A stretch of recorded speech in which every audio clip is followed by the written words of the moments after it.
What's up, freak bitches, wherever you may be, however you may be watching? Thank you for giving me just a few minutes of your time.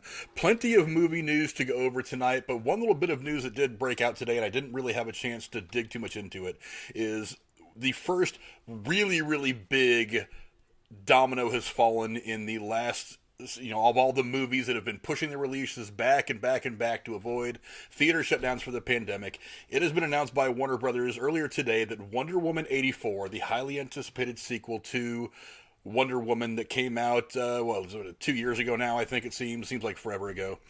That movie is actually going to be dropping simultaneously in some theaters as well as streaming services.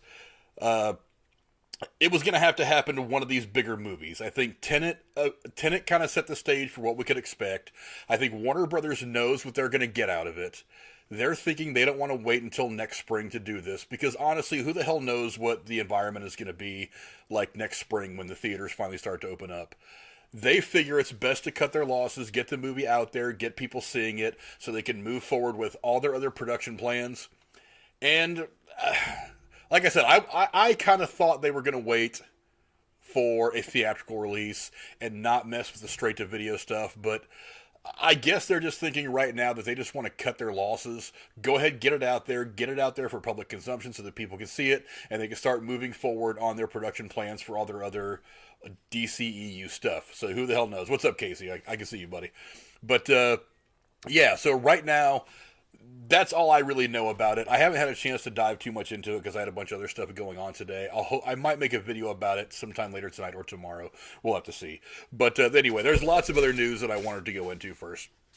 And one of the things that I wanted to go into is that Johnny Depp is going to be exiting the Fantastic Beasts franchise. He has apparently been asked to resign by Warner Brothers. According to this article in Yahoo, Johnny Depp will no longer be starring in the Fantastic Beast film series. The actor announced this on Friday on Instagram. He issued a statement to his Instagram alleging that Warner Brothers, the studio behind the Harry Potter movies, has asked him to resign in light of current events. These events are obviously some of the things that have been going on between him and his ex-wife, whatever the hell her name is, Amber Heard.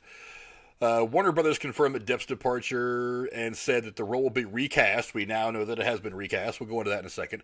They said, "We want to thank Johnny for his work on the films to date." The studio said in a statement that the third Fantastic Beast film is currently in production, that it is.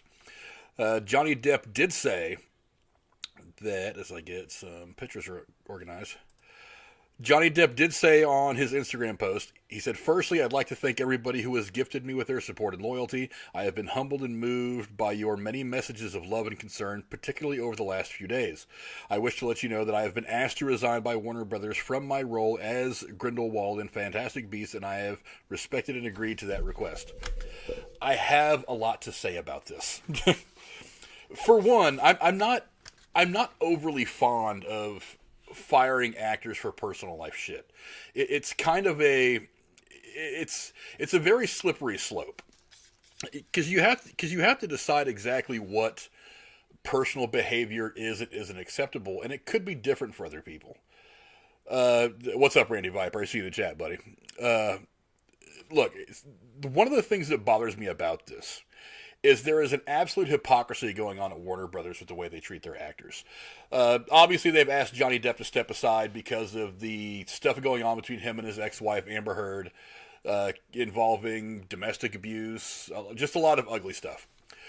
But this is the exact same company who has kept Ezra Miller around, and not only kept him around, but have been completely silent on the actions that he committed on camera in Norway or Sweden, wherever the hell he was, when he was on video essentially choke slamming a girl. I don't understand how Warner Brothers is going to not do anything about Ezra Miller, but they feel the need to ask Johnny Depp, who, let's be honest, is a much bigger star, much more bankable, much more valuable on screen than Ezra Miller. How they're going to ask him to step away because of the stuff going on away from the studio. I just don't get that. The hypocrisy there is a little mind-numbing. I just don't get it. Maybe you guys in the chat can help me understand some of this shit. But I just don't get how they will turn a blind eye to Ezra Miller, but for some reason Johnny Depp needs to go. I'm just not really, I don't really understand that way of seeing things. But it was announced a couple of days ago, actually, that Mads Mickkelsen has actually been recast to replace Depp as Grendelwald in the Fantastic Beasts film, which is currently filming. As far as the recasting of Mads Mikkelsen is concerned, I'm down. I'm way down. I mean, you can see it right there on the screen. He looks the part, and I think he's definitely going to bring a certain a certain presence to the role, and I'm totally fine with that. But the one thing I just don't understand is how you can justify ignoring the actions of one of your actors in a very, very big franchise. You're talking about the DCEU. It's not like this is some guy who was in an independent film who did something stupid. I mean, this is one of your biggest stars who's supposed to be carrying a movie that has been in long trouble even getting made. Remember, the Flash movie was supposed to come out 2 or 3 years ago. A guy who is supposed to be carrying one of your signature franchises, you pass that up for a guy who, I mean, let's face it, Johnny Depp is not the star of the Fantastic Beasts movies. I don't understand why you want to be so hard on him, but let Ezra Miller go. Or maybe that is the reason. Maybe it's because you see more value in Ezra Miller moving forward because he is the star. He is the Flash, one of the main characters of your Justice League universe you're trying to build. And maybe the Grendelwald character is more of a piece to the larger puzzle, and you're not really considering him as big. I don't know. It doesn't make much sense to me. But, I mean, I don't know. You guys can take it as you will. I got that article off Yahoo. You guys can just search Yahoo Johnny Depp, and you can find the article that I pulled off of, and hopefully that'll be able to give you some. But anyway, some other news that dropped yesterday is the family of Naya Rivera has filed a wrongful death lawsuit after the actress's tragic drowning death in California this last summer, claiming that Ventura County officials failed to warn swimmers about the dangers of Lake Piru. On July 8th, Rivera and her 8-year-old son Josie rented a pontoon boat on the lake. You guys remember I did a couple videos about this when it happened. Her son was found alone on the boat hours later. Authorities declared the actress missing. Due to the lake's dangerous rip currents and debris, Rivera's body was not discovered until several days later.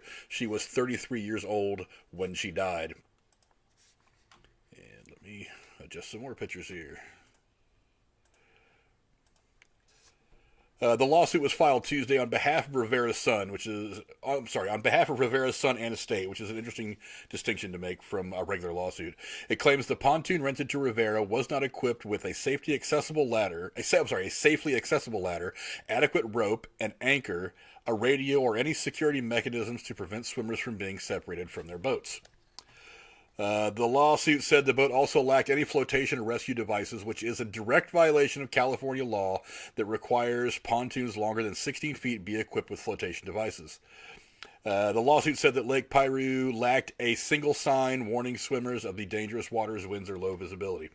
Look, I understand not being happy about some steps they didn't take. And I'm not so sure of the specific law, but I'm going to take this article from CBS News. I'm just going to take it at face value that there is a law. I don't know personally off the top of my head. It's been a while since I've been boating anywhere in California.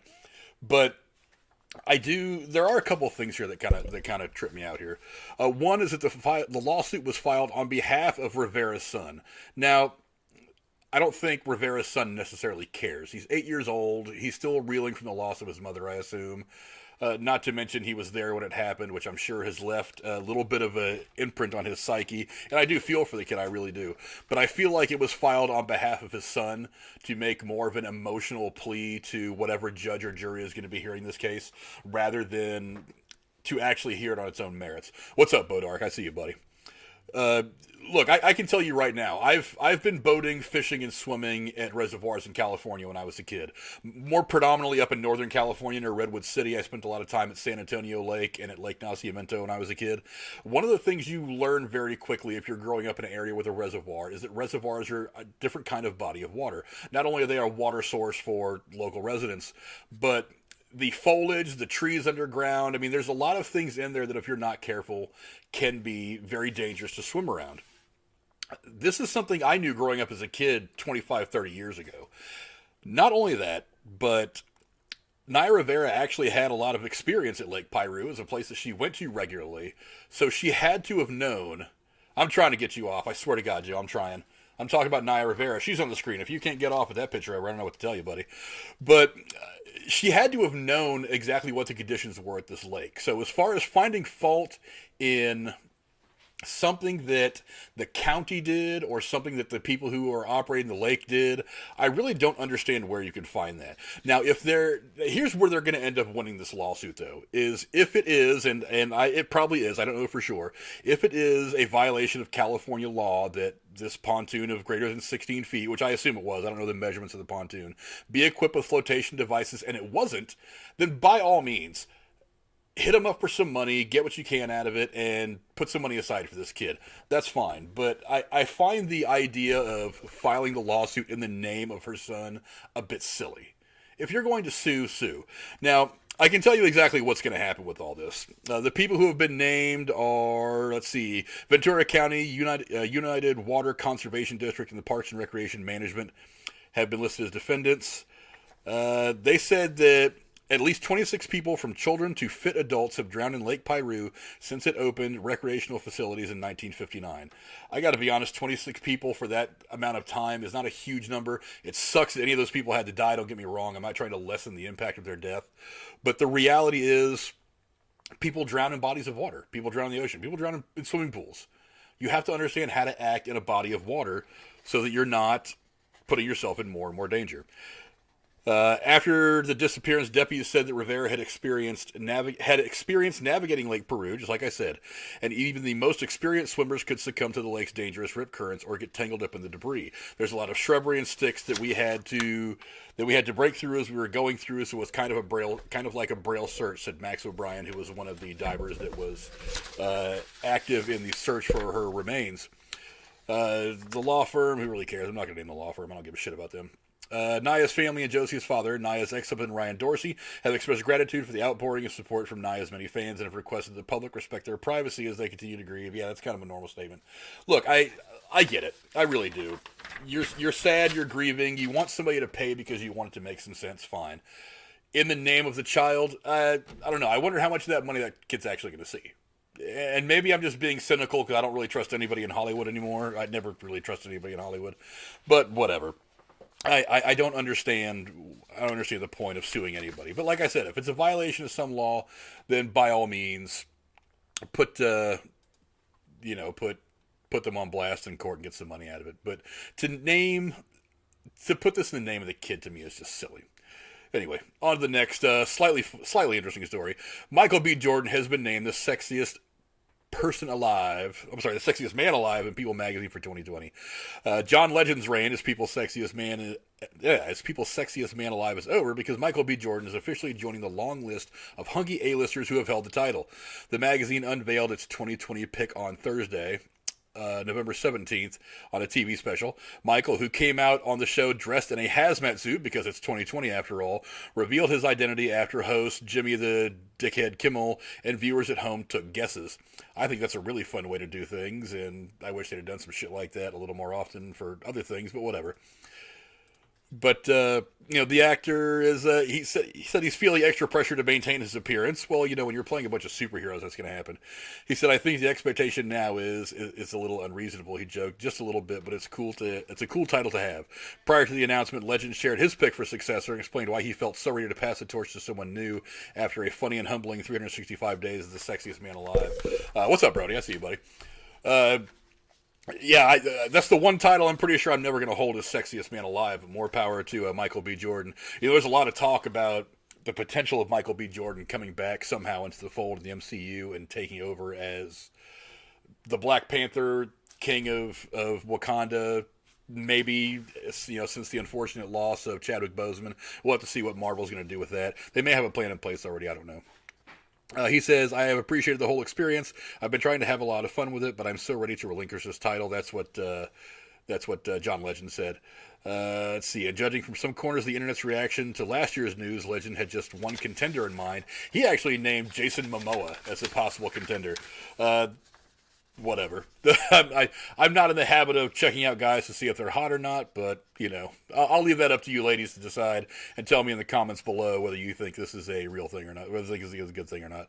I did look up some interesting things about this Sexiest Man Alive thing. The origin of the title was from a discussion of a planned story about Mel Gibson, someone had exclaimed, "Oh my God, he's the sexiest man alive," and someone else said, "You should use that as a cover line." And apparently that's where the sexiest man alive was born. So, you can thank just a random conversation for this whole thing. As of 2020, JFK Jr., Sean Connery, and Patrick Swayze are the only winners to have passed away. JFK Jr. and David Beckham are the only non-entertainers to have won, so the people who aren't usually active in movies. Johnny Depp, Brad Pitt, George Clooney, and Richard Gere are the only people to win it multiple times. Sean Connery was the oldest at 59 years old, and the youngest was Mel Gibson. I'm sorry, not Mel Gibson. It was actually Tom Cruise who won it when he was 28 years old. So anyway, if you are at all interested in the sexiest man alive, everybody go and congratulate Michael B. Jordan.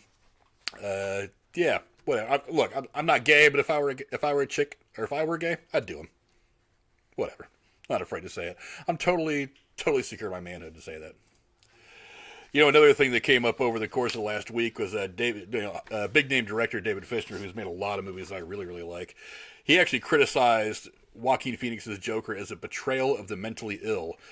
The director of the new movie Mank said that Joaquin Phoenix's titular character in 2019's Joker, which made $1 billion and gave Joaquin Phoenix his Best Actor Oscar, was trapped in a betrayal of the mentally ill. In the interview with The Telegraph, Fincher made comments about Hollywood studios not taking risk on innovative projects and only making billion-dollar movies. I don't know that I entirely agree with that, but whatever, to each their own. He went on to say, "I don't think anyone would have looked at that material and thought, yeah, let's take Taxi Driver's Travis Bickle and the King of Comedy's Rupert Pupkin and confligate them, trapped them in a betrayal of the mentally ill and trot it out for $1 billion. Actually, that's exactly the kind of shit Hollywood does. I mean, this is why Hollywood makes movies. Look, every movie that Hollywood makes is a parody of a person of some kind. Whether it's the mentally ill, whether it's a race, whether it's a country's people, it doesn't matter. That's what movie making is.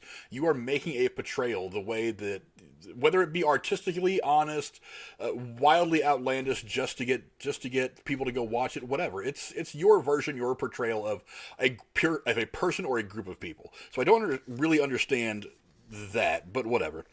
The film grossed over $1 billion at the box office, scored 2 Oscars and 9 other nominations, became the highest grossing R-rated film of all time.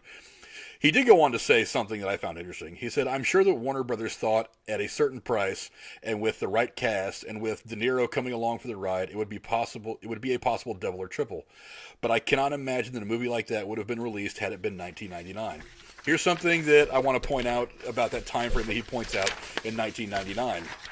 In 1994, they released a small independent film called Schindler's List. And for those of you who have not seen Schindler's List, it's a very dark, very honest portrayal of a particular place and time in World War II.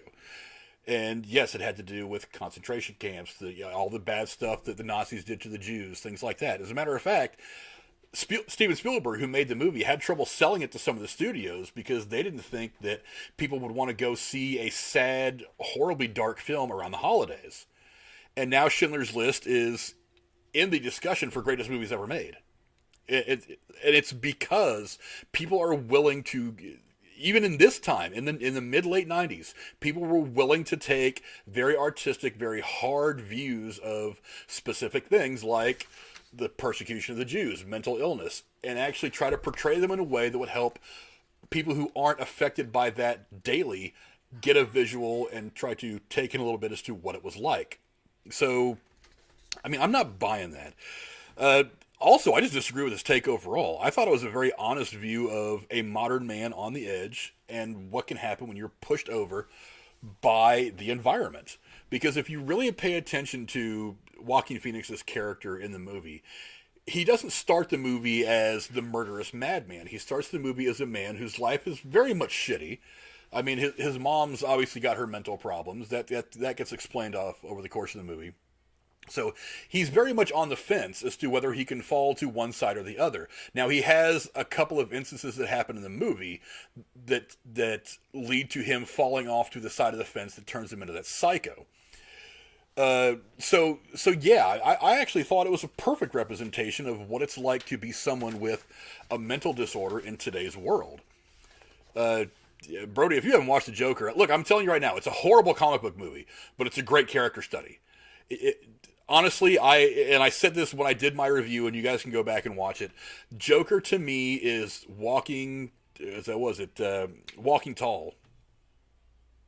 Yeah, the Michael Douglas movie from the 80s, Walking Tall with face paint. He plays that character, a guy who is on the edge, and he has one or two instances that just push him over the edge, and he becomes kind of a weirdo and a psycho. It's these instances that he deals with over the course of the movie that turn him into this psychotic Joker that ends up becoming the foe of Batman. So we're told. But you guys can go and watch my my review of the Joker. You can go watch it in my movie reviews. It's down in there somewhere. But yeah, so I blatantly disagree with him saying that it is a what did he say, a betrayal of the mentally ill. I think you need people to make movies like this to help raise awareness for mental illness. And a lot of people said the same thing about the Punisher Netflix series with the stuff that was going on with all the Marvel Netflix stuff. A lot of people said that was a great way to help people understand what it really looks like for a guy that has PTSD, and that's what this character had in that. So, I think this serves much of the same purpose. I don't understand why Fitchner feels this way. Look, I'm not saying he's not allowed to feel this way. He most certainly is, but I disagree, and it's hard for me to disagree with a guy who's made so many amazing movies that I absolutely love. But I do. I disagree with him. I just don't think he's very right on this one. But, another thing that came up, this is just a couple of smaller stories I'll go into before I wrap it up, is Sylvester Stallone. He is joining Suicide Squad. He said, "I'm a very lucky man." James Gunn announced on News Saturday, sharing a selfie of him and Stallone on Instagram and writing, "Always love working with my friend Stallone. Our work today on Suicide Squad was no exception. Despite Sly being an iconic movie star, most people still don't have any idea what an amazing guy he is." Stallone responded in the comments saying, "James, coming from a tireless and amazing director, I consider that to be the paramount of accomplishments. Keep punching." And then obviously one of his followers said, "Wait a minute, Sly's in Suicide Squad?" And apparently it hasn't been leaked out yet, but now it's all out for everybody to consume. Sly later confirmed the news on Instagram, sharing a screenshot of Deadline's report on the news and writing, "Working with this incredible director on this astounding project has made an amazing year. I'm very lucky to be surrounded by such talent. Details on Stallone's character have not yet been revealed." Look, I'm totally for this. And I would imagine he's going to serve something of a similar role that he served in Guardians of the Galaxy 2. It's going to be more than a cameo, but not necessarily a starring role. And I'm fine with that. He wasn't a huge part of Guardians of the Galaxy 2, but it worked. His presence did some good stuff for that movie. I think this is going to be good news. Look, Sly Stallone is a guy who enjoys making movies. He enjoys being a part of things like the MCU. He's going to enjoy being a part of something like the DCEU, and hopefully they don't, stink up the joint. But I really do think that he's going to be fine in it. I do want more details, though. Is he going to play a similar character? Is he going to be something like is he going to be kind of the same character just in a different costume? Because I don't really know the plot details of this Suicide Squad 2 movie. To be absolutely honest, my interest is not overly high because I really didn't like the first Suicide Squad film that came out a couple of years ago. I just didn't think it was very well done. But we're gonna see. Anyway, that's pretty much everything I've got for you guys right now. I may do another video tomorrow after I've read up on the Wonder Woman thing a little bit more. Go down in the comments below. Let me know what you guys think of any of the stories that I've talked about. Let me know what you think about Johnny Depp. Let me know what you think about Naya Rivera's family filing the lawsuit. What you think about what you see on your screen right now about David Fitchner talking some shit about Joaquin Phoenix's Joker. Let me know. I'll see you guys later. Don't forget to check out the Jabroni Jabber podcast tonight. He'll be on here in about 20 minutes. Link to his channel, I believe, is in the description below. If not, you can just search it on YouTube.